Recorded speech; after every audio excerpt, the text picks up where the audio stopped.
All right, let's dive right into this powerful explainer. Today, we're exploring a deeply personal, totally transformative medical journey.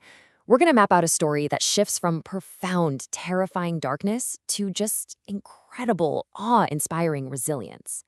When we look at stories of survival, we so often just zero in on the clinical outcomes.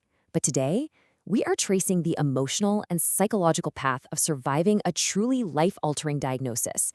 And we begin with this incredibly striking thought from the author. There are moments in life that divide everything into two chapters, before and after. It instantly grounds us in the stark reality of how a single second, literally a single sentence, can completely rewrite your future. We all walk around with this illusion of a continuous timeline in our lives, right? But trauma has a way of snapping that timeline right in half. You have the person you were yesterday and the person you're forced to become today. Chapter 1. The Divide. This right here is the exact moment her world changed. On one side, you've got the before, that ordinary life where the future is unknown, sure, but it feels safe. It feels like it's yours. And then, the after. The catalyst? Hearing the words, "You have breast cancer." In a fraction of a second, an instant where fear just absolutely took over, her timeline was completely fractured. All those ordinary worries of daily life instantly vanished, replaced by the overarching, looming question of basic survival. Which brings us to Chapter 2, a cascade of trials.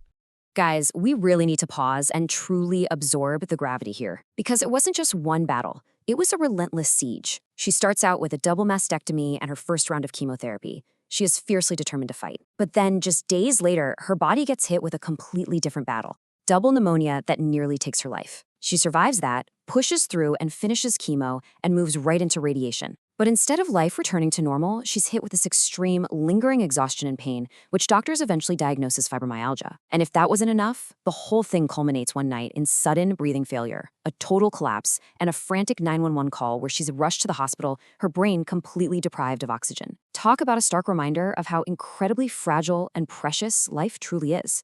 So, you're left sitting with this profound, heavy question.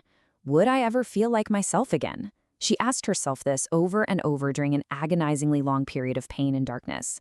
Because when your body has betrayed you, when you are literally exhausted from fighting just to breathe, just to get through a single day, you really start to lose sight of who you were in that before chapter.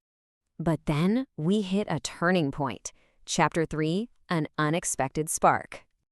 It is so fascinating how a literal life-saving pivot can happen through simple, almost automatic actions.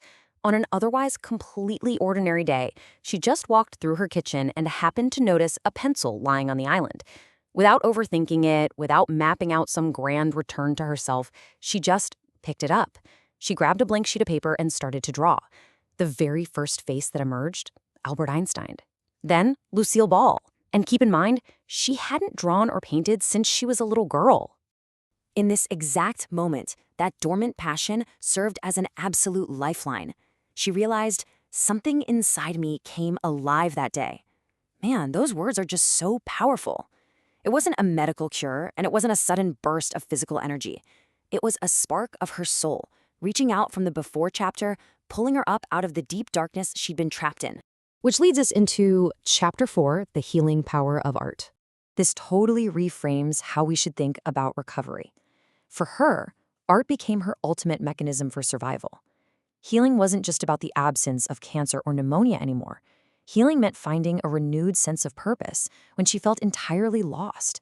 It was the physical act of proving to herself that beauty is still possible, that it can still be created by her own two hands, even in the direct wake of immense, unimaginable trauma. And finally, Chapter 5, Walking the Road Together. Having found her own light, she made the inspiring decision to build a community and turn her internal healing into an outward mission. And the breadth of this mission is truly comprehensive. She's tackling the whole shebang.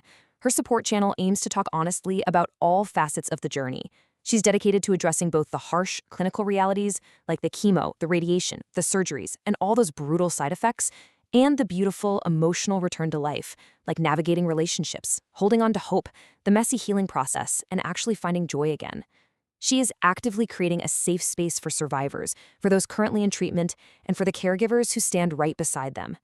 And this right here is her core message to every single person tuning in. If you've ever heard the words "you have cancer" or honestly, if you're facing any seemingly insurmountable trial, she wants you to know this applies to you. You are absolutely not alone on this road.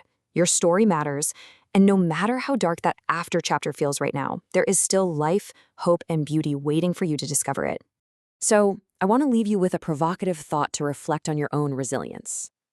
Because, as she says, if her journey helps even one person, every painful step of her journey has had meaning.